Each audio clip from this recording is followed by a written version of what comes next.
بسم الله والحمد لله والصلاة والسلام على رسول الله وعلى آله وصحبه ومن والاه أما بعد. Donc on commence aujourd'hui le cours 95 dans l'explication du tafsir de Surat Al-Imran avec le tafsir du Cheikh Salih Al-Fawzan hafidhahullah ta'ala. Et aujourd'hui on va expliquer un autre verset dans Surat Al-Imran. Donc on avance dans notre tafsir et aujourd'hui c'est le verset 140. On est arrivé au verset 140 dans lequel Allah subhanahu wa ta'ala dit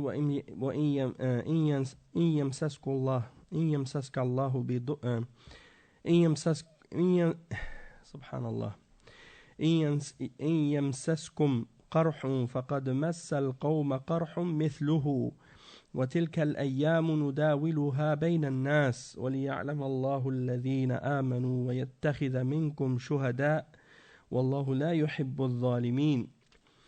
Ce qui signifie, si une blessure vous atteint, pareille blessure atteint aussi l'ennemi.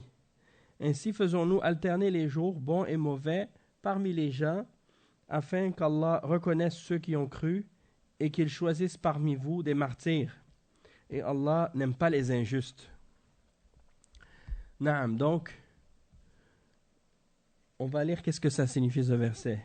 Le Cheikh Al-Fawzan, hafidhahullah ta'ala, il dit قال الله جل وعلا إن يمسسكم قرح فقد مس القوم قرح مثله وتلك الأيام نداولها بين الناس إن يمسسكم قرح يعني في أحد بما أصابكم من القتل والجراح حتى النبي صلى الله عليه وسلم جرح وسال الدم على وجهه وكسرت رباعيته عليه الصلاة والسلام وتهشم المغفر على رأسه ووقع في حفرة حفرت له ولكن على المسلمين أن ينظروا أن الكفار أيضا أصابهم قرح مثله في بدر إن تكونوا تألمون فإنهم يألمون كما تألمون وترجون من الله ما لا يرجون فالقرح يصيب المسلمين ويصيب الكفار ولكن المؤمن يرجو من الله النصر ويرجو منه الثواب ما لا يرجوه الكفار ولما افتخر أبو سفيان في هذه الوقعة بما حصل للمسلمين رد عليه عمر رضي الله عنه فقال قتلان في الجنة وقتلاكم في النار لا يستوي أصحاب النار وأصحاب الجنة أصحاب الجنة هم الفائزون. Donc ici le cheikh il explique, il dit si une blessure vous a touché, eh bien une blessure pareille a également touché les ennemis. Et donc c'est ainsi que Allah subhanahu wa ta'ala fait que les jours, les bons jours et les mauvais se suivent entre les hommes. C'est-à-dire qu'il y a des jours dans lesquels il y a des bonnes choses qui nous arrivent, tandis qu'il y a d'autres jours dans lesquels on a des épreuves et des difficultés. Et c'est comme ça, Allah subhanahu wa ta'ala, il veut que les choses soient pour éprouver les êtres humains. Parce que si, comme le cheikh il expliquait dans qu'est-ce qu'on a lu hier, le cheikh a dit, si les musulmans avaient tout le temps des victoires et qu'ils gagnaient tout le temps et qu'ils avaient toujours du bien, qu'ils avaient toute la richesse et qu'ils avaient toutes les grâces, toutes les délices dans ce monde, eh bien c'est clair que tout le monde voudrait être musulman. Mais il fait que certaines fois les musulmans ont des victoires et parfois ils ont des défaites aussi pour qu'ils puissent être éprouvés, pour qu'ils puissent être testés, parce que sinon il n'y aurait pas de test, il n'y aurait pas d'épreuve. Et tout le monde voudrait se convertir à l'islam et ça ne serait pas nécessairement par foi. Des fois, ce serait juste par intérêt ou bien pour avoir justement un bien quelconque. Et donc, ici, le cheikh, il explique ça et il dit que quand une blessure vous a touché, c'est-à-dire dans la bataille de Uhud, lorsque les musulmans ont eu une défaite, il y a eu beaucoup de morts et il y a beaucoup de blessés. Même le prophète, sallallahu alayhi wa sallam, dans cette bataille-là, a été blessé. Et le sang a coulé sur son visage. Et ses dents, certaines de ses dents même ont été cassées pendant la bataille. et son casque, hein, son casque qu'il portait sur sa tête pour se protéger, certains des anneaux de son casque sont enfoncés, hein, dans sa tête. Donc il a été blessé et il est même tombé dans un trou, parmi les trous qui avaient été creusés, donc sur le terrain de bataille, il est tombé dans un de ces trous-là. Et même qu'à un moment donné, les gens pensaient qu'il était mort même. Certains des compagnons ont cru que le prophète sallallahu alayhi wa sallam était mort pendant cette bataille. Donc tout ça pour dire que ça c'est des exemples qui montrent que on a été touché par des blessures. On a souffert, on a eu des blessures dans cette bataille-là. Mais les musulmans doivent aussi tenir compte du fait que les kuffars, eux aussi, ont été touchés par des blessures, la même chose. Dans la bataille de Badr, ils ont eu un nombre de morts aussi, un nombre de blessés. Donc, si vous souffrez, sachez que eux aussi, ils souffrent, comme vous souffrez. Hein? Et il dit وَتَرْجُونَ مِنَ اللَّهِ مَا لَا يَرْجُونَ dans le verset 104 dans Surat An-Nisa. Allah subhanahu wa ta'ala dit et vous espérez d'Allah ce qu'ils n'espèrent pas. Qu'est-ce que les musulmans espèrent d'Allah? Le paradis, la récompense, hein? pour les sacrifices et pour les difficultés. Tandis que les kuffars, eux, ils n'ont que cette vie d'ici-bas, hein? Ils n'ont rien d'autre. Et c'est pour ça que le cheikh il dit que la blessure qui atteint le musulman, hein? Il y a des blessures qui atteignent le musulman et il y a des blessures qui atteignent les kuffars. Sauf que les musulmans, les croyants, ils espèrent de la part d'Allah la victoire et ils espèrent également la récompense. Tandis que les kuffars, ils n'espèrent pas ce genre de choses. Hein?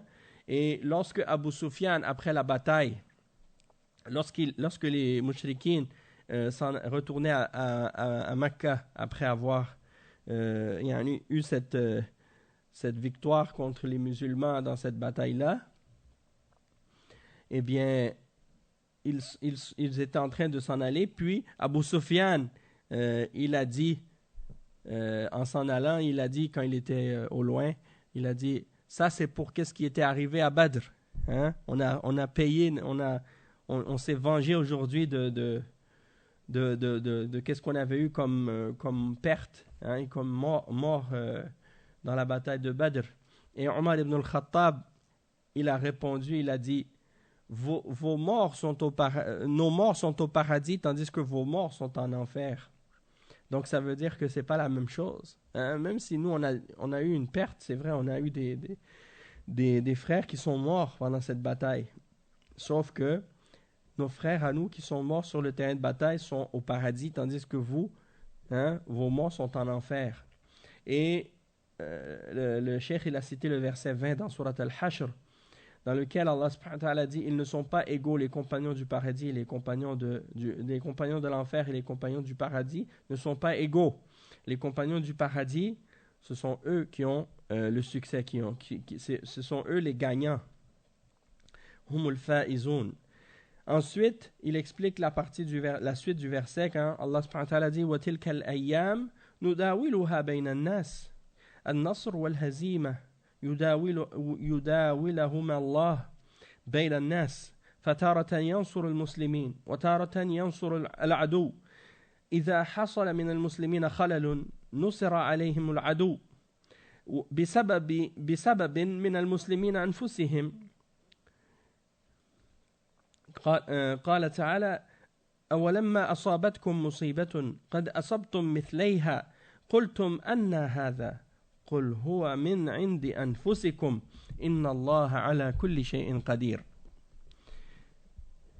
فأنتم السبب فيما حصل لكم لما وقع من المسلمين خطأ في وقعة أحد من بعضهم لا من كلهم عمت العقوبة الجميع نسأل الله العافية واتقوا فتنة لا تصيبن الذين ظلموا منكم خاصة واعلموا أن الله شديد العقاب.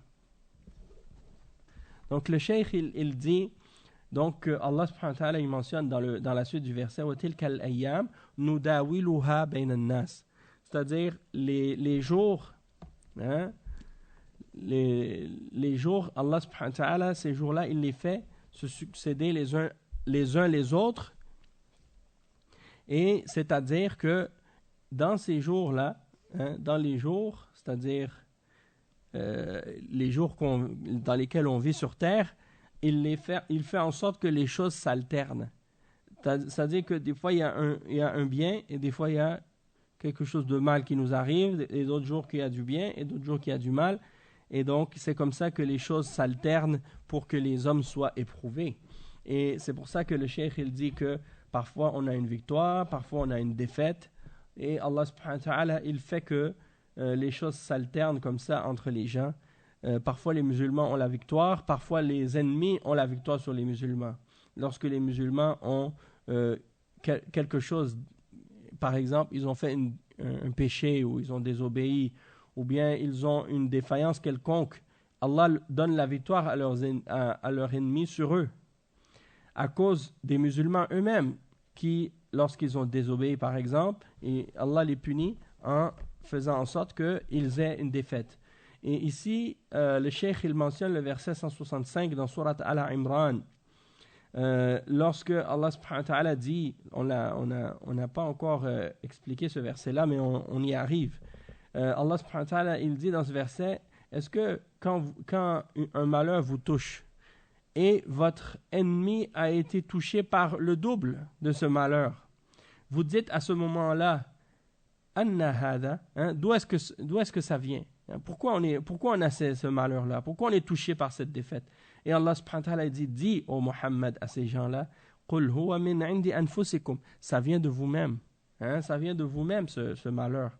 Car Allah, il dit, et certes, Allah a le pouvoir sur toutes choses. Donc le cheikh, il dit, c'est vous la cause de qu'est-ce qui vous est arrivé dans cette défaite-là, parce que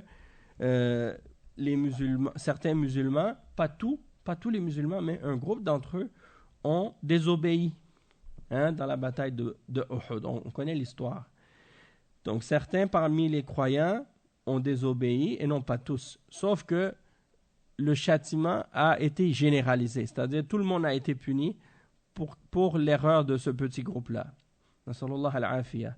Comme Allah subhanahu wa ta'ala, il mentionne dans le verset 25 dans Surat Al-Anfal, dans lequel Allah subhanahu wa ta'ala dit « Wattaqu fitnatan la tusibanna alladhina zalamu minkum khassa » c'est-à-dire, prenez garde d'une fitna, d'une épreuve, ou d'un châtiment, ou quelque chose qui va toucher non pas seulement les injustes parmi vous en particulier. C'est-à-dire que c'est lorsque, par exemple, lorsque les musulmans, par exemple, commettent des péchés, eh bien, le châtiment, parfois, il va être pour tous, même si ce n'est pas tout le monde qui ont commis ce péché-là, mais lorsque, par exemple, un groupe d'entre eux ont subi le péché, ou ont commis le péché, eh bien, à cause de ça, parfois le châtiment va être généralisé pour que les gens apprennent une leçon par ça. Et il dit wa'lamu anna Allaha shadidul iqab, et sachez que Allah subhanahu wa ta'ala est dur en châtiment. Donc il dit wa tilka al-ayyam nudawiluha bayna an-nas fala tadhunnu anna al-kuffar sayastamirru nasruhum wa quwwatuhum bal inna Allaha يدليكم عليهم وينصركم عليهم لكن انتظروا واصبروا ولا تيأسوا كما قيل الحرب سجال لو كان النصر دائما للمسلمين ما تميز المؤمن من المنافق ولكن إذا حصل للمسلمين شيء فإن المنافق يفرح ويفتضح أما المؤمن فهو يصبر ويستمر ولا ييأس ويعلم أن ما أصابه خير له وأحسن له عاقبة ولهذا قال وليعلم الله الذين آمنوا وهذا بيان للحكمة أن الله جل وعلا أجرى ما أجرى على المسلمين ليعلم المؤمنين الصادقين الذين لا تهزهم الأحداث ولا تزعزعهم النوازل بل يثبتون على الإيمان سواء انتصروا أو هزموا. Et donc le cheikh il dit donc ces jours-là que Allah subhanahu wa ta'ala fait en sorte qu'ils s'alternent entre les gens, ça veut dire ne pensez pas parce que vous avez eu cette défaite à la bataille de Uhud que les kuffars vont toujours continuer à avoir la victoire et que leurs forces vont continuer à toujours être au-dessus de votre force. Non. Allah subhanahu wa ta'ala va vous donner le pouvoir sur eux et va vous donner la force et va vous donner la victoire sur eux. Mais vous devez de votre côté attendre et être patient et ne pas perdre espoir. Et comme on a dit, le cheikh il dit Al-Harbu Sajjal. Donc souvent, qu'est-ce qu'on dit par exemple en français? On dit quand les gens ils perdent une bataille, ils disent vous avez gagné la bataille, mais vous n'avez pas gagné la guerre. Donc c'est parce que dans la guerre, il y a plusieurs batailles. Il y a plusieurs batailles. Et donc, des fois, on en gagne une et des fois, on en perd une. Mais la guerre, elle n'est jamais finie. C'est jusqu'à la fin des temps. Il n'y a jamais de fin. C'est-à-dire, tant que le monde existe, il y aura toujours ce combat et cette lutte entre la vérité et le faux. Et donc, cette guerre, elle est pour toujours. Sauf que, des fois, il y a des victoires, des fois, il y a des défaites. Et des fois, les musulmans sont forts et des fois, les musulmans sont faibles. Et donc, le cheikh, il dit, voilà, soyez patients, perdez pas l'espoir. Et il dit, le cheikh, si les musulmans, ils avaient toujours la victoire, comment on distinguerait entre le croyant et l'hypocrite? On ne pourrait pas, parce que tout le monde voudrait être musulman. Si les musulmans, à chaque fois qu'il y avait une bataille entre les croyants et les non-croyants, à chaque fois, les croyants, ils ont toujours la victoire, toujours le dessus, dans toutes les batailles, sans exception. Alors là, ça veut dire que les gens diraient, ces gens-là, personne ne peut les vaincre. C'est eux qui ont la vérité, c'est clair. Donc, ils voudraient tous devenir musulmans, même s'ils ne croient pas réellement en l'islam, juste pour être du côté des vainqueurs. Parce que les gens aiment être avec les forts et les vainqueurs, ils n'aiment pas être avec ceux qui ont la défaite. Sauf que le croyant, lui, il voit plus que ça. Il voit au-delà de ça. Et donc, le cheikh, il dit, mais lorsque les musulmans, par exemple, ils ont une défaite, quelque chose arrive aux croyants, par exemple, une défaite ou une perte, ou quelque chose de ce genre, eh bien, les hypocrites, eux, ils se réjouissent, ils sont contents. Mais le croyant, lui, il est patient et il persiste et il reste ferme et fidèle. Il ne perd pas l'espoir à cause de cette défaite-là. Et il sait que ce qui est arrivé, que ce qui arrive, que ce soit une chose de bien, ou quelque chose de mal, peu importe qu'est-ce qui lui arrive, à la fin, il aura la bonne conclusion. Et c'est lui qui va être victorieux à la fin. Et c'est pour ça que Allah subhanahu wa ta'ala il dit dans le verset وَلِيَعْلَمَ اللَّهُ الَّذِينَ آمَنُوا, c'est-à-dire pour que Allah sache qui sont les croyants. Il les met à l'épreuve.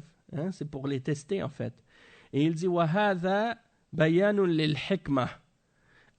Donc ça c'est pour expliquer la sagesse que Allah subhanahu wa ta'ala il fait en sorte que les musulmans parfois subissent ces défaites-là. C'est pour les tester, pour les éprouver et pour savoir qui est vraiment croyant. Qui sont les croyants sincères, et qui sont ceux qui se laissent secouer par les événements et qui sont facilement éprouvés, facilement bouleversés et qui abandonnent la foi ou qui laissent la foi à cause des épreuves. Et de ceux qui sont des vrais croyants sincères qui ne se laissent pas ébranler par les situations et qui ne se laissent pas secouer par les problèmes et les troubles. Mais ils restent fermes dans leur foi, peu importe qu'ils aient la victoire ou qu'ils aient la défaite, ça leur est égal. Parce qu'ils savent que de toute façon, s'ils ont la victoire, c'est parce que Allah il l'a décrété. Et s'ils ont la défaite, c'est parce que Allah l'a décrété. Et dans les deux cas, il est victorieux. Allah subhanahu wa ta'ala dit dans le verset, dans Surat At-Tawbah, قُلْ هَلْ تَرَبَّصُونَ بِنَا إِلَّا إِحْدَى الْحُسْنَيَيْنِ وَنَحْنُ نَتَرَبَّصُ بِكُمْ أَنْ يُصِيبَكُمُ اللَّهُ بِعَذَابٍ مِّنْ عِنْدِهِ أَوْ بِأَيْدِينَا فَتَرَبَّصُوا إِنَّا مَعَكُمْ مُتَرَبِّصُونَ. Qu'est-ce que ça veut dire? Ça veut dire, est-ce que vous attendez de nous, excepté une des deux bonnes choses? Et les ulama de tafsir ont expliqué les deux bonnes choses, c'est quoi? C'est soit qu'on ait la victoire ou soit qu'on devienne martyr. Une des deux bonnes choses. C'est-à-dire, nous, les musulmans, il n'y a rien qui peut nous arriver que du bien dans cette bataille-là, dans la conclusion de cette bataille. C'est soit qu'on est victorieux ou soit qu'on va être martyr. Hein? Dans les deux cas, on est gagnant. Tandis que nous, on attend pour vous que وَنَحْنُ نَتَرَبَّصُ بِكُمْ أَنْ يُصِيبَكُمُ اللَّهُ بِعَذَابٍ مِّنْ عِنْدِهِ أَوْ بِأَيْدِينَا. C'est-à-dire, et nous, on attend pour vous que Allah vous touche d'un châtiment de sa part, ou bien par notre main, à nous les musulmans. فَتَرَبَّصُوا إِنَّ مَعَكُمْ مُتَرَبِّصُونَ. Attendez, et nous sommes avec vous en train d'attendre. Hein? Et donc, c'est pour ça que tout ce qui se passe dans cette création et dans cet univers, c'est par la sagesse d'Allah subhanahu wa ta'ala. Il n'y a rien qui sort de sa sagesse et de sa volonté et de sa prédestination et de son décret. فهو سبحانه يريد بذلك أن يتميز المؤمن الصادق في إيمانه الثابت من المنافق الذي يهتز ويتشكك والعياذ بالله ويترك دينه. والله يعلم سبحانه في الأزل ما كان وما يكون ولكن هذا علم الظهور وليظهر ما علمه في الأزل علانية يراه الناس في ذلك فوائد هذه واحدة منها والثانية ويتخذ منكم شهداء من المسلمين شهداء يقتلون في سبيل الله والشهادة أعلى شيء من الأعمال الصالحة. Donc Allah subhanahu wa ta'ala, il veut éprouver les croyants pour distinguer celui qui est un vrai croyant dans sa foi, qui est ferme, de celui qui est hypocrite et qui se laisse secouer et qui tombe dans les doutes, hein, et qui délaisse sa religion. Et Allah subhanahu wa ta'ala, il a toujours su, et il a su éternellement ce qui allait être et ce qui va être, hein, ce qui était dans le passé, ce qui va être dans l'avenir. Et il a su ça éternellement dans sa connaissance de l'éternel, hein, dans sa connaissance des choses éternelles. Mais il a voulu, hein, que sa connaissance se manifeste. Il a voulu que cette connaissance soit manifeste et qu'elle s'exécute ou qu'elle se produise, hein, qu'elle soit réalisée, hein, concrètement, et qu'elle soit visible pour que les gens puissent voir cette connaissance-là, hein, et pour que la preuve soit établie contre les hommes. Et donc, il y a donc dans ça une grande sagesse. Donc ça, c'est la première chose, pour que la connaissance qui est éternellement en Allah, la connaissance d'Allah qui est éternelle, se manifeste et qu'elle soit apparente. Et deuxièmement, la sagesse, c'est pour qu'ils prennent parmi vous des témoins, c'est-à-dire des martyrs. Hein? Et le terme martyr en arabe, c'est le même que le terme témoin. Parce que shahid en arabe, ça veut dire un témoin. Et le pluriel de shahid, c'est shuhada. Donc, en arabe, le terme témoin fait référence, le terme martyr, fait référence au témoin. Hein? Donc, le martyr en islam, c'est un témoin de la foi, un témoin de la vérité. Hein? Et donc, il dit, et qu'ils prennent parmi vous des martyrs parmi les musulmans. Donc, des martyrs qui vont être tués dans le sentier d'Allah. Et le fait d'être un martyr, c'est le plus haut degré que quelqu'un peut obtenir parmi les bonnes œuvres. Ici, dans ce verset-là, Rabbana amanna faktubna ma'a ash-shahidin. Ash-shahidin, c'est ici dans le sens, je pense, de témoin. Hein? Écris-nous parmi les témoins. Témoins sur les autres peuples et témoins parmi de la foi, par rapport à ça. Mais ça, c'est dans Surat Al-Imran, hein? Oui, je pense que c'est à la fin, justement, de Surat Al-Imran. إننا سمعنا مناديا للإيمان أن آمنوا بربكم فآمنا ربنا فاغفر لنا ذنوبنا وكفر عنا سيئاتنا وتوفنا مع الأبرار ربنا وآتنا ما وعدتنا على رسلك ولا تخزنا يوم القيامة إنك لا تخلف الميعاد. C'est ça. Dans le tafsir, on avait lu ça déjà. فاكتبنا مع الشاهدين الذين يشهدون للرسل بالبلاغ فنحن نشهد أن رسولك ونبيك أن رسولك ونبيك عيسى عليه السلام قد بلغ البلاغ المبين فاكتب شهادتنا عندك. Donc c'est ça, le fait de témoigner que les messagers ont transmis le message, hein, et qu'ils ont rempli leur mission. C'est ça. Ici, dans ce sens-là, c'est فاكتبنا مع الشاهدين. Ensuite, le cheikh il dit والله لا يحب الظالمين فإذا حصل على شيء من الظفر فليس معنى ذلك أن الله يحبهم ولكنه يبتلي بهم المسلمين وإذا أصاب المسلمين شيء من المصيبة فليس معنى ذلك أن الله لا يحبهم بل هذا من مصلحتهم. Donc ici le cheikh il dit et Allah subhanahu wa ta'ala il mentionne dans le verset qu'il n'aime pas les injustes. Donc même si par exemple les kuffars qui sont des injustes parce que leur mécréance c'est une injustice et le kufr et le shirk c'est la plus grande des injustices. Donc il dit Allah n'aime pas les injustes, il n'aime pas les kuffars, il n'aime pas les mushrikines. Et donc si les kuffars et les mushrikines ont réussi à avoir ou à obtenir une victoire quelconque sur les croyants, cela ne signifie pas que Allah subhanahu wa ta'ala les aime, mais plutôt Allah subhanahu wa ta'ala les utilise pour éprouver les croyants, par cette victoire qu'il a donnée aux kuffars contre les musulmans. Il utilise les kuffars pour éprouver les musulmans par cette défaite. Et donc il dit aussi, il ne faut pas croire non plus que parce que les musulmans ont été touchés par ce malheur et parce qu'ils ont eu cette défaite-là, cela ne signifie pas que Allah ne les aime pas. Plutôt c'est en réalité pour leur bien que Allah subhanahu wa ta'ala les fait goûter à cette défaite-là. C'est pour qu'ils en prennent des leçons et pour qu'ils apprennent de leurs erreurs et ainsi de suite.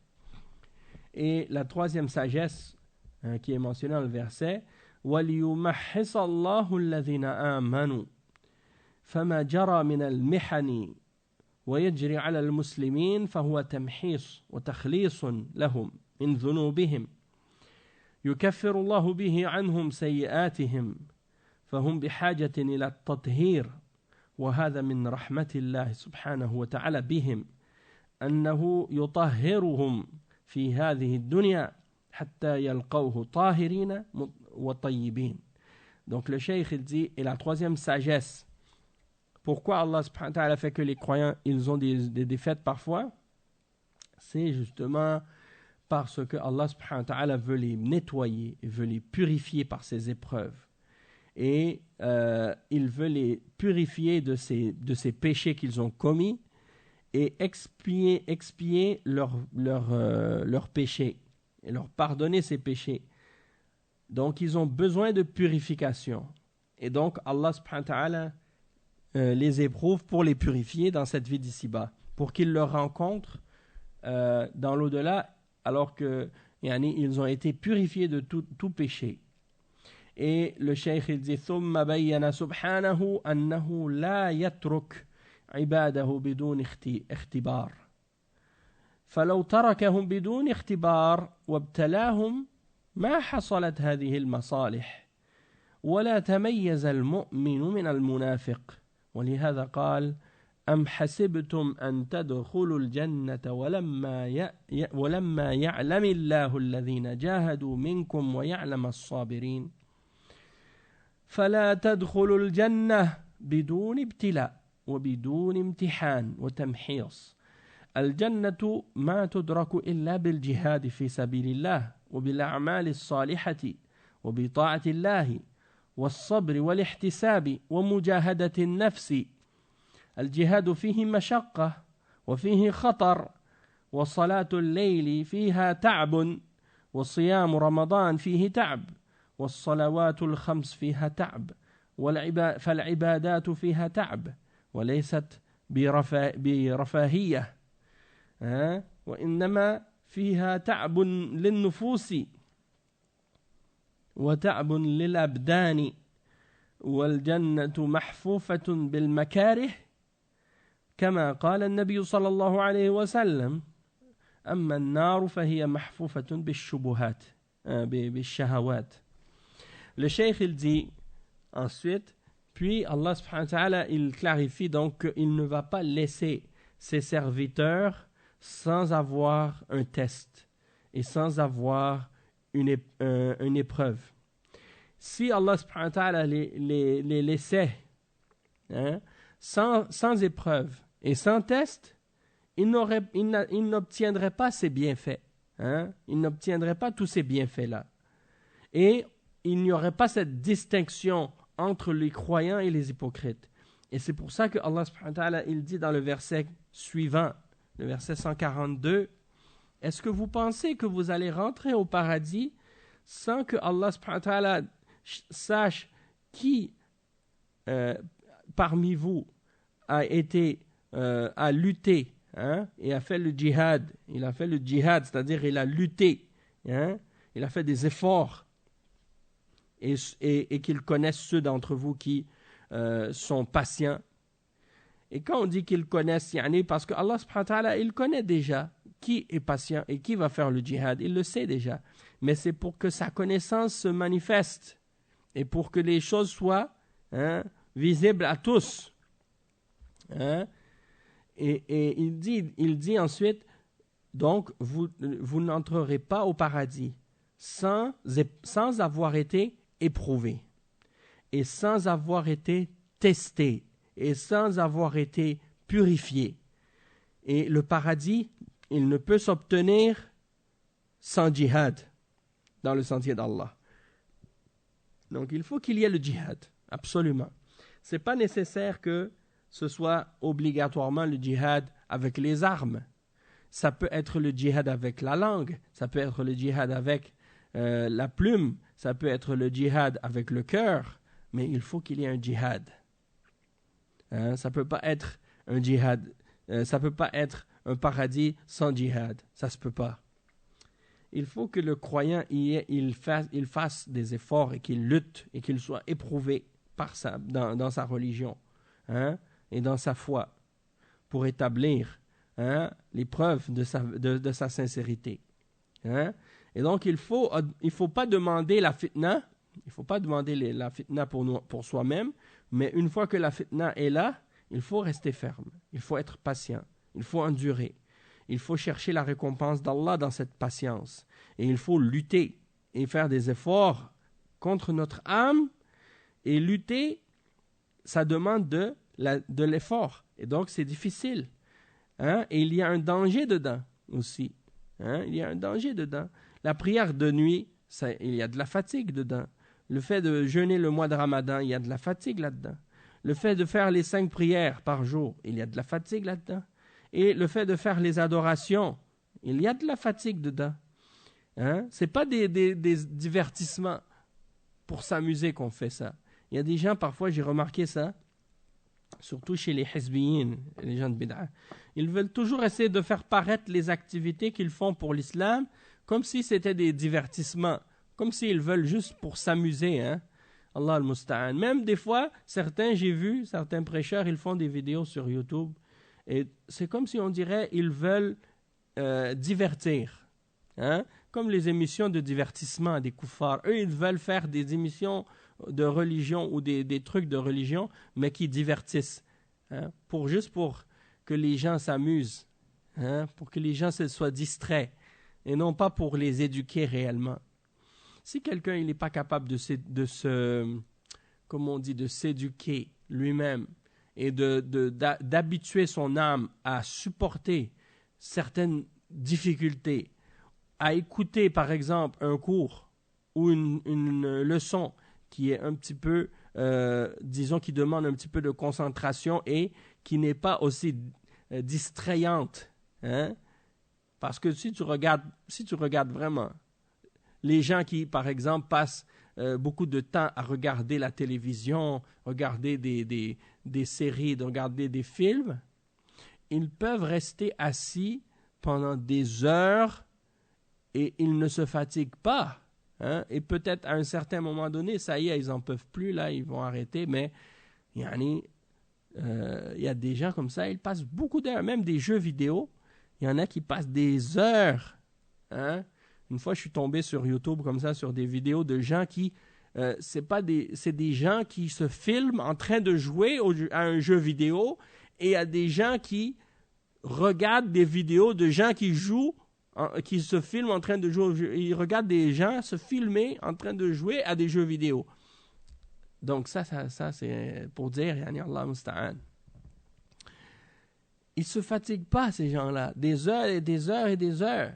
Mais si tu lui dis, reste assis, écoute un dars qui dure 1 heure sur la religion, c'est comme si tu lui as mis un poids de 50 kilos là, dans ses mains. Hein? Puis tu lui as dit, reste debout, puis tiens ces 50 kilos dans tes mains, tiens-le comme ça. Hein? Il reste comme ça avec le 5 kilos. C'est pas 1 heure qu'il va tenir, 5 minutes, et puis il n'en peut plus. Hein? Il dit, j'en peux plus, je peux plus écouter ça, c'est trop long, c'est ennuyeux. Hein? Je veux écouter quelque chose d'autre, je veux jouer aux jeux vidéo. Hein? Donc c'est comme ça. Les choses qui nécessitent pour que Allah subhanahu wa ta'ala nous récompense, il faut qu'il y ait dedans une certaine effort. Il faut qu'il y ait dedans une certaine fatigue. Il faut qu'il y ait dedans un certain sacrifice de la part de la personne. Et c'est ça ce qui va faire en sorte que la personne, elle va gagner quelque chose de ça. Elle va tirer quelque chose de ça.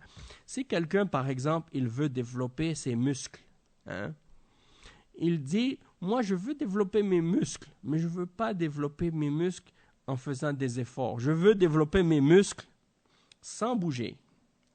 Il ne va pas développer de muscles. Même s'il fait tout. Même ils ont inventé un genre de truc là. C'est comme un brassard là, ou quelque chose électrique là. Et ça envoie des chocs. Et à chaque seconde là, ça fait des chocs, ça fait saisir les muscles comme ça. Et les muscles, ils se contractent, hein, à chaque seconde. Et il y en a qui disent, ça, tu fais ça, là, c'est comme si tu as levé des poids, c'est comme si tu as fait du sport. Et tu peux cibler certains muscles. Est-ce que tu penses que tu vas devenir musclé juste avec ces affaires-là? Non. Hein? Il faut vraiment que tu forces. Il faut que tu fasses soulever les poids et que tu fasses même des fois, même si ce n'est pas des gros poids, mais au moins il y a un certain poids, il faut qu'il y ait une résistance et que tu fasses des répétitions. Et quand tu les refais, après un certain temps, tu commences à voir des résultats. Hein? Après 1 mois, 2 mois, tu fais ça, par exemple, tous les jours, tu fais ça petit à petit. Après 1 mois, 2 mois, 3 mois, tu commences à voir les changements. Ce n'est pas du jour au lendemain. Hein? Donc, si c'est ça pour notre corps et pour nos muscles, eh bien, qu'est-ce qu'on peut dire de la religion? Hein? Tu veux que ta foi, elle augmente, mais tu ne veux pas faire d'efforts. Tu ne veux rien faire. Hein? Tu veux être parmi les savants ou avoir de la compréhension de ta religion, mais tu ne veux pas faire l'effort d'apprendre et d'étudier et de mémoriser et de lire et de répéter. Si quelqu'un, par exemple, il veut apprendre Qul huwa Allahu ahad, il faut qu'il fasse des répétitions, il faut qu'il répète. Hein? Il peut l'apprendre. Après, tu dis, ça c'est Qul huwa Allahu ahad, c'est petit. Mais quelqu'un qui commence à apprendre l'arabe, là, il devient musulman, il doit apprendre Qul huwa Allahu ahad. Pour lui, c'est difficile au début. Après, quand il avance, Allah il lui facilite le reste. Quelqu'un qui dit, moi je vais apprendre Al-Baqarah. Al-Baqarah, elle est longue. C'est la plus longue sourate dans le Coran. Tu veux la mémoriser? Tu penses que tu vas juste la lire une fois puis tu vas la connaître par cœur? Même si tu l'as appris par cœur, Al-Baqarah, si tu la revises pas tout le temps, tu vas la perdre. Hein? Le prophète sallallahu alayhi wa sallam, il dit, تعاهدوا هذا القرآن فإنه أشد تفلتا من الإبل. Prenez l'habitude de répéter tout le temps ce Coran, parce que si vous le répétez pas tout le temps et que vous le revisez pas tout le temps, il va s'enfuir de vous comme le chameau qui est pas attaché, qui s'enfuit. Si tu l'attaches pas, il va s'en aller. Et bien le Coran c'est comme ça. Si tu le revises pas, si tu le révises pas tout le temps et que tu le relis pas tout le temps, il s'en va. Tu vas le perdre. Donc c'est pour ça que il n'y a pas de choses que tu vas gagner dans cette religion sans faire des efforts. Il faut faire des efforts. Il n'y a rien de gratuit. Et si tu dis, pour avoir un diplôme, tu vas passer des nuits blanches à reviser parce que tu as des examens à faire, tu as des tests, tu as des rapports à rendre, tu as des travaux à préparer, tu as des travaux de groupe à préparer, tu as des dissertations à écrire. Peu importe, tu ne peux pas réussir et avoir un résultat sans faire des efforts. C'est impossible. Dans la vie, c'est comme ça, de façon générale. Et si c'est vrai pour la dunya, c'est aussi vrai pour la religion. Si tu veux avoir un degré élevé au paradis, il faut faire plus d'efforts. Il faut travailler plus fort. Et c'est pour ça que chacun il va avoir selon ce qu'il mérite. Tu dis, moi je veux être dans le Firdaus, le plus haut degré du paradis. Mais tu ne fais pas l'effort de ceux qui sont au Firdaus. Tu fais l'effort de ceux qui sont dans peut-être même le plus bas niveau du paradis. Alors comment tu peux espérer aller en haut si toi tu fais les efforts des gens qui sont en bas seulement? Chacun il aura selon ce qu'il mérite. Al-jaza'u min jins al-a'mal. Exactement. Chacun il aura selon les actions qu'il a fait. D'accord? Et Allah il est généreux et miséricordieux. Oui, mais en même temps il est juste. Il est juste. Il ne peut pas donner. Et toi, tu ne fais pas beaucoup d'efforts et l'autre, il a fait beaucoup d'efforts. Il va le donner aux deux la même récompense? Est-ce que ça, c'est juste pour l'autre? Non. Donc, il faut faire les efforts nécessaires. Celui qui veut avoir la récompense, il fait les efforts nécessaires. Et donc, le cheikh, il dit ensuite وَإِنَّمَا وَلَيْسَتْ بِرَفَاهِيَّةٍ وإنما فيها تعب للنفوس وعليكم السلام ورحمة الله وبركاته وإنما فيها تعب للنفوس وتعب للأبدان والجنة. Donc il dit c'est pas un divertissement la religion, c'est pas un jeu, un amusement, non. Et il y a dedans une fatigue pour les âmes et une fatigue pour les corps. Et le paradis, il est entouré de choses que parfois qui sont déplaisantes. Qui sont parfois déplaisantes pour l'âme. Parce que l'âme, elle aime la facilité. Elle aime la paresse.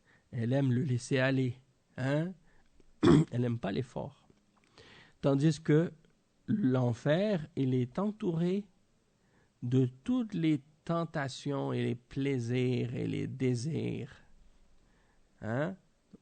Regardez les choses que les gens aiment. En général, dans la société, les gens, qu'est-ce qu'ils cherchent? Les gens, ils cherchent la facilité, ils cherchent le repos, ils cherchent l'aisance, ils cherchent la paresse, ils cherchent le laisser-aller, ils cherchent les plaisirs. Les plaisirs payants et les plaisirs gratuits. Les plaisirs licites et les plaisirs illicites. Les plaisirs qui sont publics et ceux qui sont privés ou ceux qui sont divulgués et ceux qui sont cachés. Et dans tous les cas, si tu regardes les choses que les gens aiment, eh bien, comme le prophète sallallahu alayhi wa sallam a dit, l'enfer, il est entouré des plaisirs et des désirs et des tentations. C'est comme ça. Donc, qu'est-ce qui est plus facile? Dormir au moment de Fajr ou te lever et partir à la mosquée? Lequel des deux qui est plus facile? Surtout quand tu sais qu'il fait moins 40 dehors, et qu'il y a de la neige, ou bien qu'il fait froid et qu'il pleut. Bon, Dans certains cas, on peut être excusé s'il y a une tempête de neige, tu ne vas pas sortir. Tu peux prier à la maison. Dans ce cas-là, Allah il t'excuse de ça. Mais dans un cas où, on va dire que, même dans les cas normaux, une journée où il ne fait pas froid, puis que la température est belle, est-ce que tu préfères te lever pour prier le Fajr ou bien dormir dans ton lit, éteindre le réveil, continuer à dormir? Qu'est-ce que tu préfères? C'est ça qui va faire la différence de ton degré dans le paradis. C'est pas tout le monde qui va aller avoir cette récompense. Et moi, je me rappelle, le frère qui nous avait enseigné l'islam au début, il nous disait tout le temps, il dit, le paradis, ça coûte cher, c'est pas gratuit. Le paradis, tu peux pas l'avoir gratuitement. Dans le sens qu'il faut faire des efforts. Il dit, quand tu sors le matin pour aller faire le fajr, tu regardes, surtout quand c'est l'été. L'hiver, des fois, on prie assez tard, comme maintenant, à 6h30. Il y a beaucoup de gens qui sont réveillés. Mais l'été, quand tu vas pour prier la nuit, tu regardes dehors, il n'y a pas, comme on dit, il n'y a pas un chat. Il dit, tu penses que Allah subhanahu wa ta'ala, il te demande de te lever en pleine nuit pour aller faire la prière, pendant que tous ces gens-là ici, surtout ici, là, tout le monde est en train de faire dodo, là. Tout le monde dort. Toi, tu te lèves, tu t'habilles, tu sors dehors, tu t'en vas prier, tu reviens à la maison. Celui qui fait ça, il va avoir la même récompense que celui qui dort? C'est pas possible. C'est pas possible. La femme, elle se couvre, elle porte son hijab, quand elle veut sortir, elle se voile. Et l'autre, elle se casse pas la tête. Elle sort telle qu'elle, dehors. Peut-être même elle se maquille.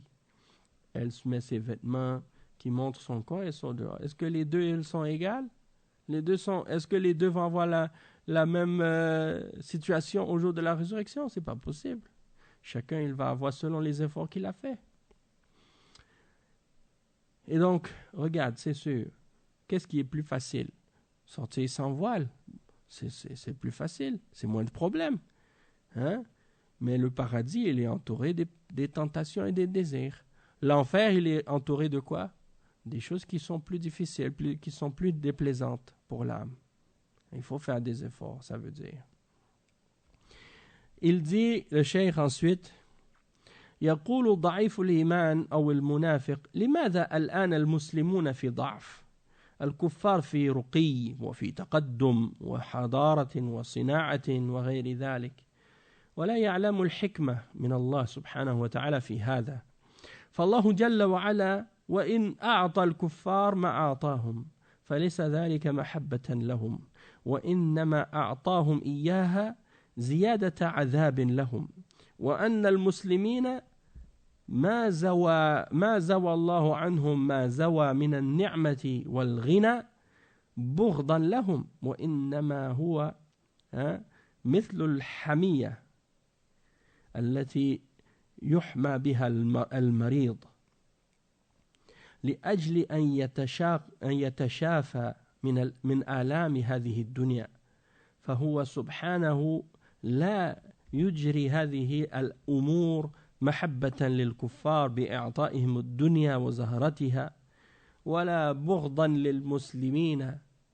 بما يجري عليهم من الفقر والفاقة والمرض والقتل وغير ذلك من الشدائد وتسلط الأعداء وما يجري هذا عليهم بغضا لهم وإنما يجريه تطهيرا لهم وزيادة في درجاتهم وسببا للصبر والجهاد منهم بما به تعلو مرتبتهم عنده سبحانه وتعالى. Donc le cheikh il explique, il dit le faible de foi ou l'hypocrite, il dit mais pourquoi aujourd'hui les musulmans ils sont dans la faiblesse? Et les kuffars, eux, ils ont évolué, ils ont un avancement, un modernisme, une civilisation et toutes sortes de technologies, et ainsi de suite. Et il ne sait pas la sagesse pour laquelle Allah subhanahu wa ta'ala fait en sorte que les choses soient de cette façon-là. Et Allah subhanahu wa ta'ala, c'est lui qui a donné aux kuffars, wa alaykum salam wa rahmatullah. Allah subhanahu wa ta'ala, c'est lui qui a donné aux kuffars ce qu'il leur a donné. Et ça, c'est pas parce qu'il les aime qu'il leur donne tout ça. Il leur donne uniquement cela pour les augmenter en châtiment. Et les musulmans, Allah subhanahu wa ta'ala leur a montré toute cette grâce et cette richesse. S'il leur a retiré cette grâce et cette richesse, c'est pas parce qu'il ne les aime pas, mais c'est plutôt pour les guérir des maladies et des douleurs de cette dunya. Comme le malade, quand il a la fièvre. Pourquoi il a la fièvre? Vous savez la raison ou la sagesse qu'il y a dans la fièvre? Pourquoi Allah subhanahu wa ta'ala, il nous donne, quand on est malade, parfois on a la fièvre? Une des raisons pour la fièvre, c'est parce que ça fait augmenter la température de notre corps, ce qui fait que les microbes ou les bactéries, à cette température-là, ils ne peuvent plus se multiplier ou être aussi actifs dans le corps. Donc, à une certaine température, quand la température monte, eh bien, ça aide le corps d'une certaine façon à combattre la maladie. Bien entendu. Donc, c'est à un certain degré. Puis après, quand la température, elle tombe, eh bien là, la personne, tout d'un coup, elle se sent mieux. Oui, comme quand on veut tuer les bactéries, parfois on fait bouillir l'eau pour la purifier. C'est un peu comme ça. Même que on dit que le mot fitna, en arabe, il vient de ça, justement. Fatantu dhahab. Quand tu as trouvé de l'or dans la terre, l'or, quand tu le trouves là, à la base, dans son état brut, il est rempli de saleté, de poussière, de terre, de roches. Qu'est-ce qu'il faut faire pour le purifier? Il faut le fondre. Il faut le mettre à une température très élevée pour le purifier, le nettoyer de toutes ces impuretés-là. C'est de là que ça vient le terme justement de la fitna. C'est pour nettoyer, pour purifier. Et donc le croyant, c'est la même chose. Et il dit, le cheikh, il dit, et donc, toutes ces choses qui arrivent aux kuffars aujourd'hui, et tout ce qu'ils ont dans des fleurs de la dunya, il leur donne pas parce qu'ils les aiment, mais plutôt c'est parce qu'ils ne les aiment pas, parce qu'ils les détestent. Et c'est pas parce qu'ils détestent les croyants qu'il leur donne les problèmes qu'ils ont comme pauvreté, maladie, manque, ou toutes sortes de différentes formes de problèmes, de mort ou des choses de ce genre et des difficultés et le fait que les ennemis prennent le dessus sur eux. Tout ça, c'est par la sagesse d'Allah. Il n'y a rien de ça qui se produit excepté que Allah subhanahu wa ta'ala, il l'a prédestiné et il l'a voulu pour une sagesse.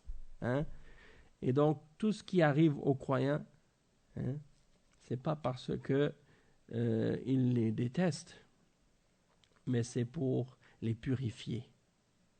C'est pour les purifier de leurs péchés et de ces choses-là. Et pour augmenter leur degré dans le paradis aussi. Et c'est pour également éprouver leur patience et pour faire en sorte qu'ils luttent.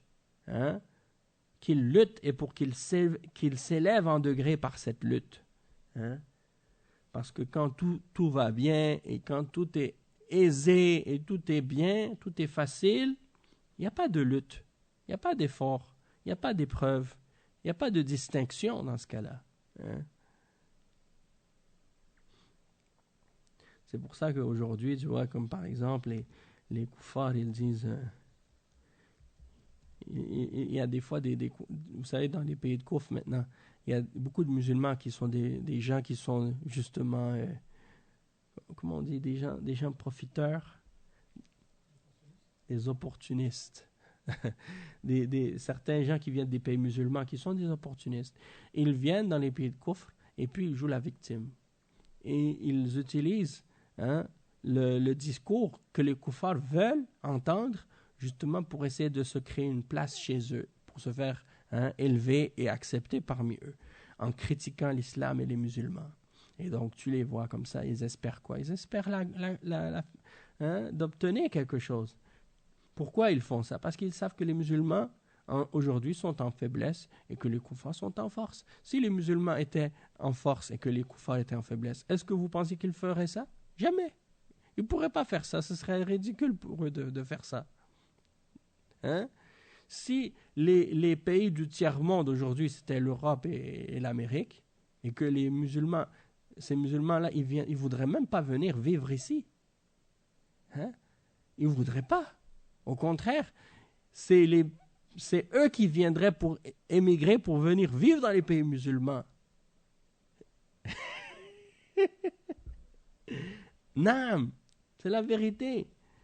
Donc, c'est pour ça que beaucoup de... Qu'est-ce que vous voyez maintenant dans les pays des gens, les pays de Kufr, là, les musulmans qui viennent vivre ici, qui commencent à critiquer les pays musulmans, qui parlent contre les musulmans, qui n'ont pas de gêne ni de honte. Eh bien, ces gens-là, c'est des opportunistes. Ils ne font ça que pour la dunya, pour des intérêts. Mais qu'est-ce qu'ils vont attendre? Qu'est-ce qu'ils vont avoir au jour de la résurrection? Quand ils vont être devant Allah? Ils vont dire quoi? Donc, le cheikh il dit ensuite ثم قال جل وعلا مخاطبا الصحابة الذين مع الرسول صلى الله عليه وسلم في غزوة أحد لقد كنتم تمنون الموت من قبل أن تلقوه. Il dit ولقد كنتم تمنون الموت من قبل أن تلقوه.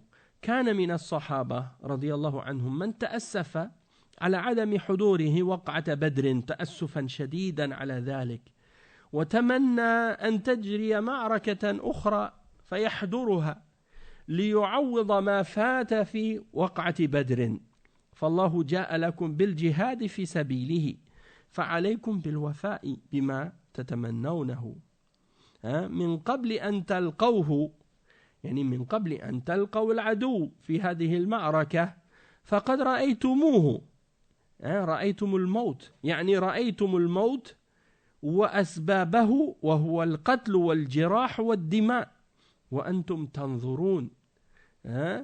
تنظرون إلى ما جرى في معركة أحد. Il dit le cheikh pour expliquer le verset suivant qui est le verset 143. Allah subhanahu wa ta'ala il dit en s'adressant aux sahaba, ceux qui étaient avec le messager sallallahu alayhi wa sallam durant la bataille de Uhud, et vous espériez la mort avant de l'avoir rencontrée. C'est-à-dire, vous espériez la bataille avant de la rencontrer. Parce que parmi les sahaba, il y en a qui avaient été tristes de ne pas avoir pu participer à la bataille de Badr. Et ils étaient très tristes et ils souhaitaient qu'il y ait une autre bataille pour pouvoir eux aussi être présents et essayer de compenser pour ce qu'ils ont manqué dans la bataille de Badr. Et Allah subhanahu wa ta'ala vous a fait venir maintenant une autre occasion de lutter dans son sentier. Alors vous devez être fidèle à ce que vous espériez et à ce que vous avez souhaité. Min qabli an talqawhu, c'est-à-dire vous l'avez espéré, vous l'avez souhaité avant que ça se produise. Avant votre rencontre de l'ennemi dans cette bataille, c'est-à-dire avant la bataille de Uhud. Et il dit faqad ra'aytumuhu, maintenant vous l'avez vu, vous avez vu la mort, vous avez vu la mort et vous avez vu les causes de la mort, la mort, les blessés et le sang. Wa antum tanzurun, alors que vous regardiez qu'est-ce qui s'est passé pendant la bataille de Uhud. Donc c'est pour dire, peut-être que des fois les gens ils espèrent parce que les croyants, certains croyants, ils ont pas été présents dans la bataille de Badr. Ils souhaitaient être présents dans la bataille suivante, mais ils espèrent qu'il y ait une victoire comme la victoire de Badr. Mais peut-être aussi que c'est une défaite. Hein? Et là, c'est autre chose maintenant.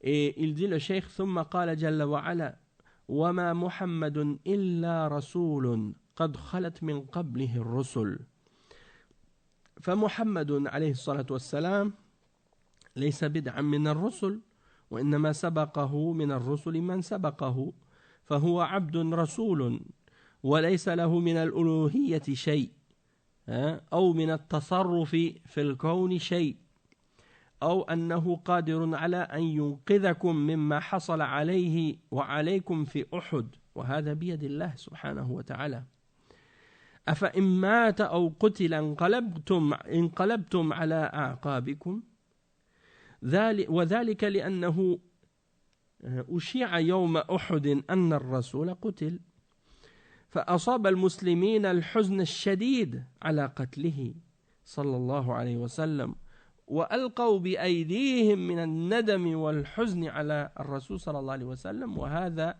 من زيادة الابتلاء والامتحان عليهم بقوله تعالى أفإن مات أو قتل انقلبتم على أعقابكم أي حتى لو قتل أو مات فليس بمخلد فأنتم أثبتوا على دينكم ولهذا كان أنس ابن النضر رضي الله عنه قد جرح وبينما هو في الاحتضار جاءه من جاء وعليكم السلام ورحمة الله جاءه من جاءه فقال له قتل الرسول قال رضي الله عنه قاتلوا على ما قاتل عليه وقتل ولا تضعفوا إذا قتل الرسول صلى الله عليه وسلم فأنتم لا تضعفوا.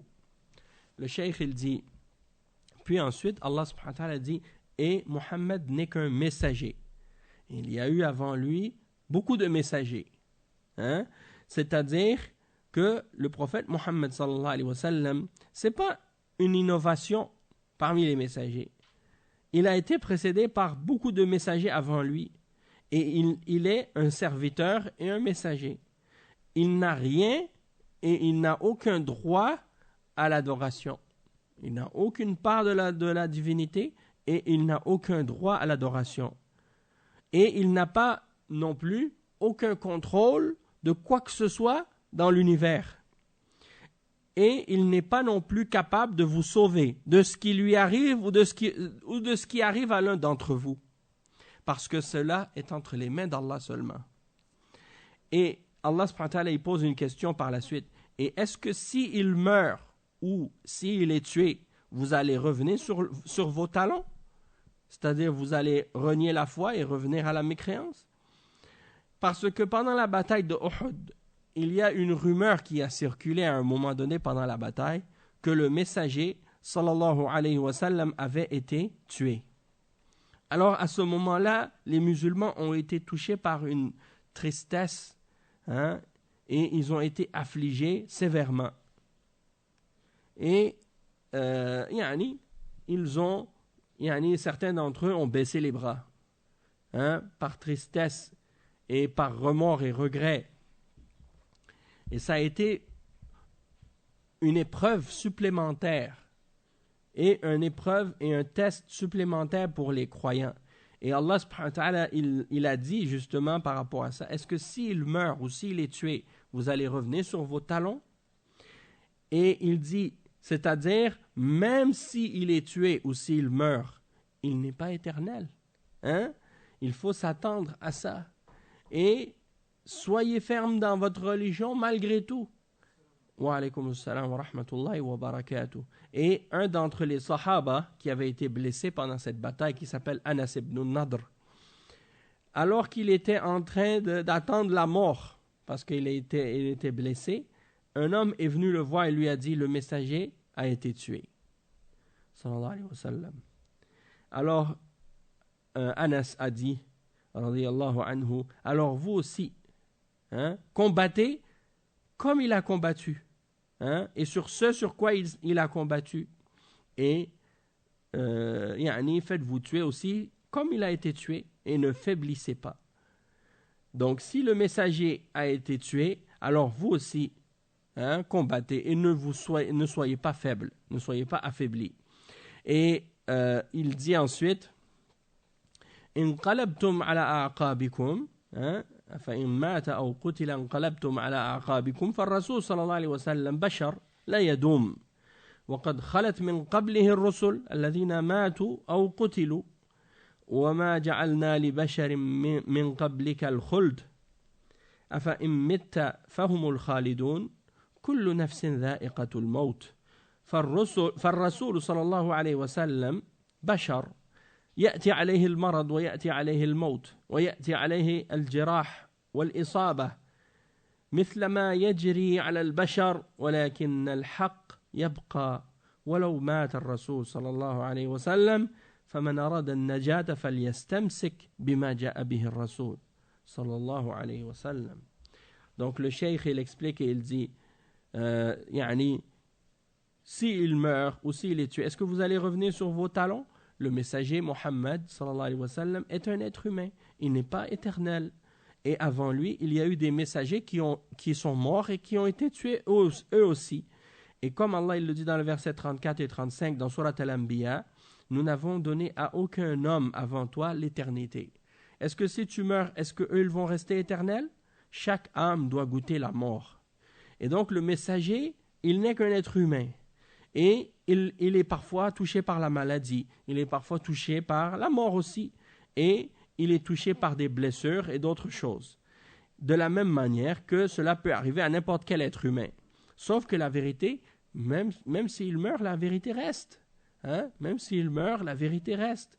Et celui qui veut le salut, eh bien, il doit s'accrocher à ce que suivait le messager, sallallahu alayhi wa sallam.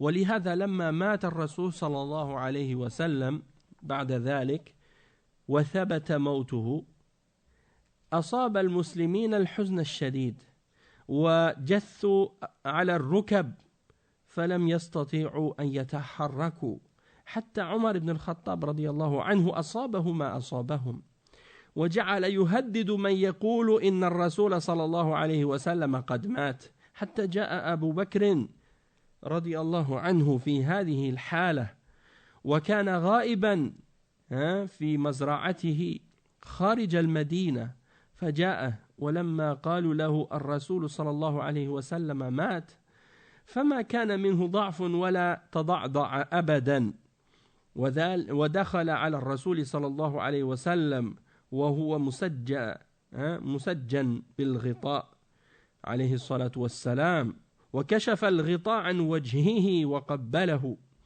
وعرف أنه مات حقيقة ومن قوة إيمانه خرج على الصحابة وعمر يتكلم قال له على رسلك يا عمر فصعد رضي الله عنه المنبر والناس حوله قد أصابهم ما أصابهم فقال أيها الناس من كان يعبد محمدا فإن محمدا قد مات ومن كان يعبد الله فإن الله حي لا يموت ثم تلا قوله تعالى وما محمد إلا رسول قد خلت من قبله الرسل أفإن مات أو قتل انقلبتم على أعقابكم ومن ينقلب على عقبيه فلن يضر الله شيئا وسيجزي الله الشاكرين فلما سمع عمر رضي الله عنه هذه الآية أن الرسول صلى الله عليه وعرف أن الرسول صلى الله عليه وسلم قد مات. Le cheikh il explique l'histoire. Il dit,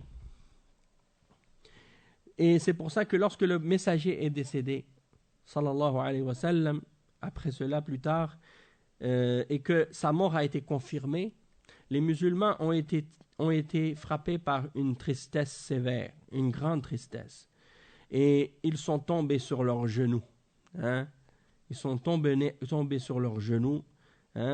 Et ils n'étaient plus capables de bouger ou de rien faire. Même Omar ibn al-Khattab, qui était connu pour sa force, sa personnalité, sa force, lui aussi a été frappé par sa mort.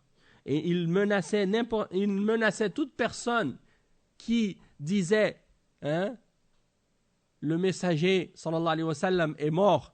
Il dit quiconque prétend que le messager est mort, je vais le frapper. Il ne voulait pas accepter la mort du messager sallallahu alayhi wa sallam. Et Omar ibn al-Khattab, radiyallahu anhu, il est arrivé justement alors que les gens étaient dans cette situation-là et il était absent lorsque la nouvelle s'était propagée. Il était dans son champ en dehors de Médine et il est arrivé et on lui a dit le messager sallallahu alayhi wa sallam est mort. Alors, yani, il n'a pas été faible. Il ne s'est pas laissé secouer ou écrouler par la nouvelle. Il est rentré dans la maison du messager sallallahu alayhi wa sallam et le messager, on l'avait recouvert son corps d'un linceul, hein. Il a découvert son visage, il l'a embrassé et il a su qu'il était réellement décédé sallallahu alayhi wa sallam. Et par la force de sa foi, Abu Bakr radiyallahu anhu est sorti vers les Sahaba et il a vu Omar en train de parler. Il lui a dit doucement, Omar, descends. Et lui, il est monté sur le mimbar. Et tout le monde était autour de lui. Et ils étaient tous affectés de la façon dont ils étaient affectés. Alors Omar ibn al-Khattab radiyallahu anhu a prononcé son discours célèbre dans lequel il a dit celui qui adorait Mohammed, alors sachez que Mohammed est mort. Oui, Abu Bakr. Je m'excuse. Donc, Abu Bakr as-Siddiq radiyallahu anhu, il est monté sur le mimbar et il a fait son discours célèbre dans lequel il a dit ô vous les hommes, ô vous les gens, celui qui adorait parmi vous Mohammed, et sachez que Mohammed est mort. Et celui d'entre vous qui adore Allah, alors Allah est vivant, il ne meurt pas. Et puis il a récité les versets dans Surat Al-Imran qu'on a lu maintenant, le verset 144, dans lequel Allah subhanahu wa ta'ala dit Mohammed n'est qu'un messager. Il y a eu d'autres messagers avant lui. Est-ce que s'il meurt ou il est tué, vous allez retourner sur vos talons? Et quiconque retourne sur ses talons, il ne fait à Allah aucun tort. Et Allah va certes récompenser les reconnaissants. Donc lorsque Omar radiyallahu anhu, لما سمع عمر هذه الآية عرف أن الرسول صلى الله عليه وسلم قد مات وكأنها أنزلت الآن وكأنه سمعها ما سمعها من قبل.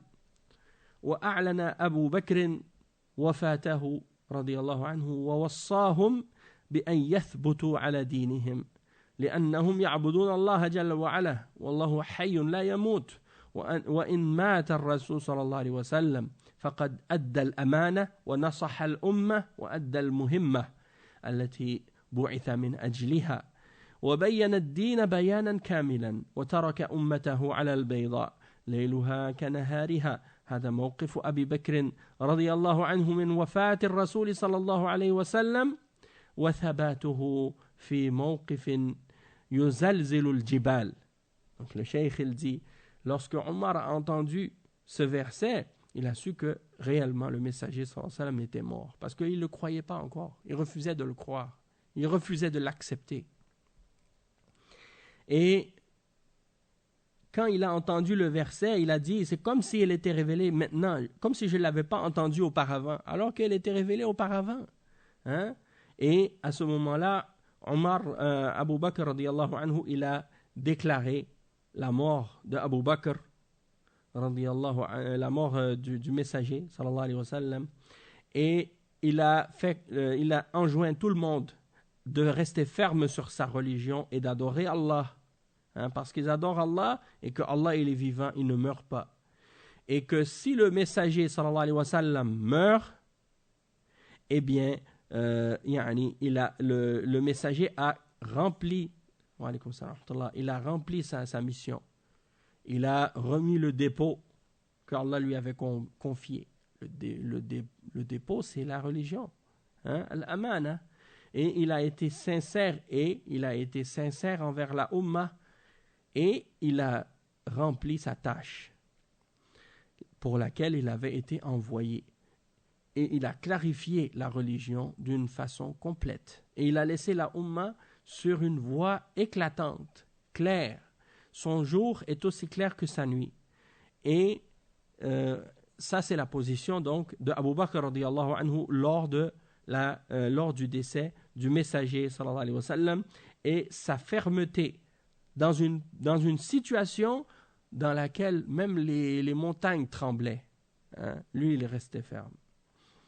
وَمَنْ يَنْقَلِبُ عَلَى عَقِبَيْهِ أي يرتد عن دينه بعد وفاة الرسول صلى الله عليه وسلم فلن يضر الله شيئا إنما يضر نفسه أما الله جل وعلا فإنه لا تضره معصية العاصي وكفر الكافر ولا تنفعه طاعة المطيع وإنما هذا يرجع إليهم فالمؤمن يثبت على إيمانه. Donc le cheikh il dit, et on va terminer avec ça pour aujourd'hui, hein, le cheikh il dit celui qui retourne sur ses talons, c'est-à-dire qui quitte sa religion, qui apostasie après la mort du messager, sallallahu alayhi wa sallam, il ne fera aucun tort à Allah. Il ne fait que du tort à lui-même, parce que Allah subhanahu wa ta'ala, le péché du pécheur ne lui fait aucun tort, et la mécréance du mécréant ne lui fait aucun tort. De même que l'obéissance de l'obéissant ne lui profite en rien. Le bien que tu fais, le bien que le croyant fait, ne fait que lui profiter lui. Et le croyant ne fait que raffermir sa foi en obéissant à Allah. Donc ça, c'est qu'est-ce qui explique ces versets-là. On va s'arrêter ici pour aujourd'hui. Et on continuera la suite au prochain cours, Inch'Allah. Subhanakallahumma bihamdik. Ashhadu an la ilaha illa ant. Astaghfiruka wa atubu ilayk. Wa sallallahu wa sallam ala nabiyyina Muhammad.